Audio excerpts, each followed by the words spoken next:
In this module, we're going to take a look at a bonus tool provided with the sample project that comes with this course.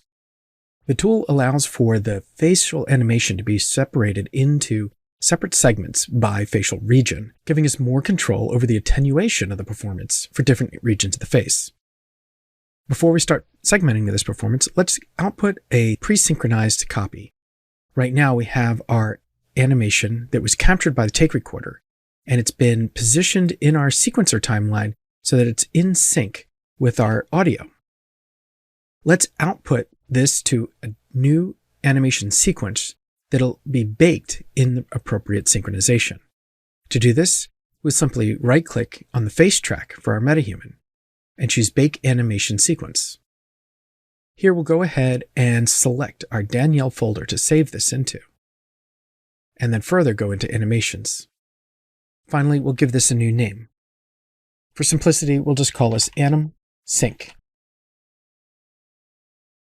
Say OK, accept the defaults, and export to Animation Sequence.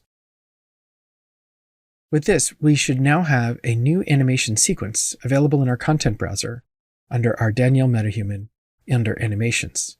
And here it is, Anim Sync. I'll select it and use Ctrl+S to save. And now that this is selected, we can run our bonus tool with it. To find our bonus tool, we'll go to Content and the Automation folder. Here you'll find MHAnim Segmenter. It's version 7 as of this recording. Right-click and choose Run Editor Utility Widget.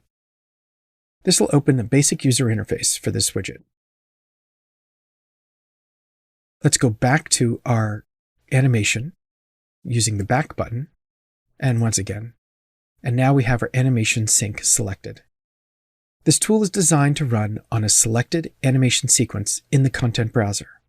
If no animation sequence is selected, this will not run properly. Each button is a different mode of running this. There is a multiplier set to 6, and we want to have that default value in general, and we'll show why in just a bit. Now, the most basic way to use this tool is to simply use the Generate Clean Curve set. Let's take a look at what's inside our Anim Sync. If we double-click, we'll find that we have 768 curves. So the bake process, like Take Recorder, recorded a lot of curves that we don't necessarily need. We'll just pause the playback, and as we scroll over our curves, we'll see that we have a number of control curves for our wrinkle maps, as well as, again, for levels of detail. Additionally, there are curves that are not for wrinkle maps and not for level of detail, but that simply have 0 as their only value throughout the duration of the entire animation. So these curves are also not necessary since the only value they output is 0.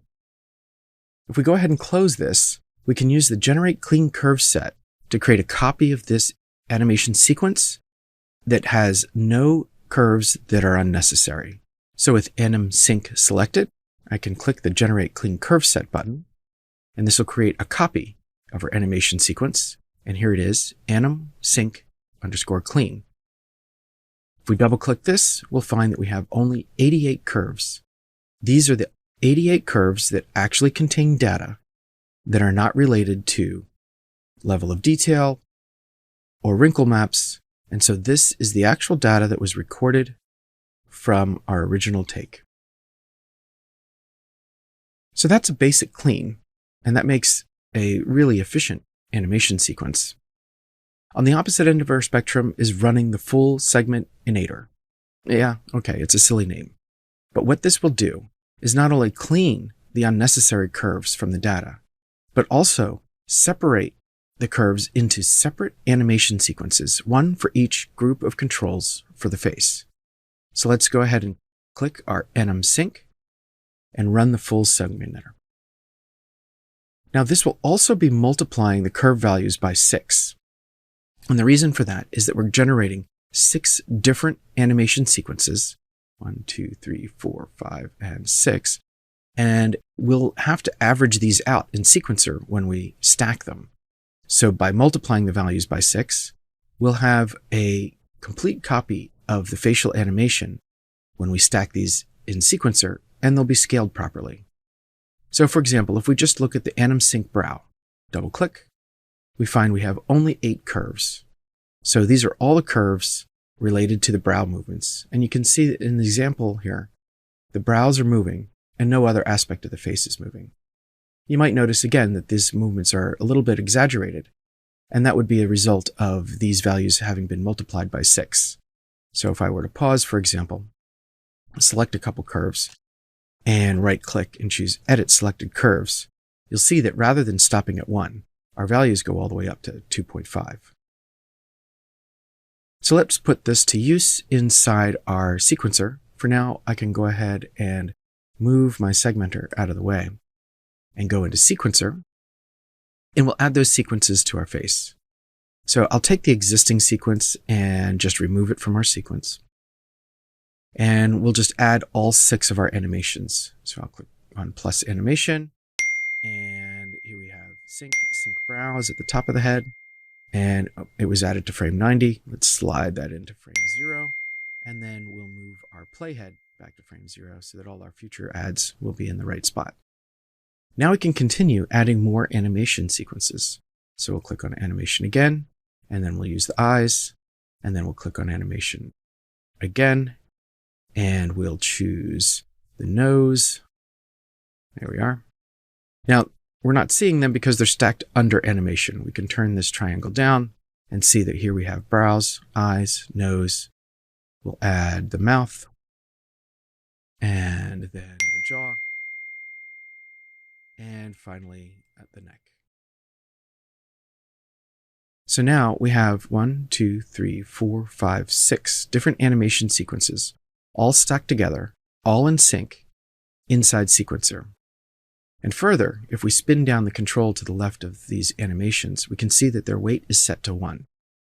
So Sequencer will add up all the values, let's say, for the jaw, for example, except that the jaw value is always 0 in the 5 non-jaw animation sequences. After adding up all the values, it'll divide by the number of animation sequences that were added up, 6. And this is why we have the multiplier of 6 in the segmenter itself. By multiplying this jaw value by 6, it gets added in, divided by 6 to return to its original values here in Sequencer. So now as we scrub through, we should see the same exact end as we were before. Now the value of this is that we can attenuate this performance with each one of these animation tracks. So for example, if we decided that the mouth should be opening a bit more, meaning the jaw, we can expand the animation weight for the jaw, and let's go to 1.5. And you see that the jaw is now opening further. We haven't really had to adjust anything else, but now we're getting more performance, more exaggerated output from the jaw performance. Similarly, maybe we want to reduce the amount of movement in the eyes. So we can find the eyes track, expand that animation, and set its weight to 0.8. And now we've reduced the degree to which the eyes are moving left and right. And rather than having to set the values of multipliers or adjust the curves for every single control related to the eyes, we just used 0.8 and multiplied it by all the control curves for the eyes. So this allows us the ability to tune the performance of this metahuman face by face group rather than by individual curves. As before, we can still bake this resulting finished animation to our control rig for further refinement. Simply right-click on our face track, choose Bake to Control Rig, and Face Control Board Control Rig. We'll accept the defaults and hit Create, and this will bake our fully combined animation. It'll disable all of our animation tracks, so we can collapse those. And so now all that animation is available for editing here in the control board, as we did before.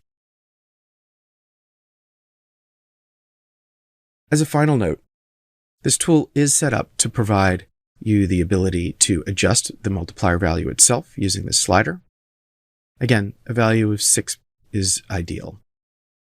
And you can also generate individual control curve groups by using these buttons. Honestly, I'm not 100% sure how useful that would be, but it just seemed like the logical thing to do to provide animators with as much flexibility as possible when using the segmenting tool. I hope this helps. Until next time, have fun.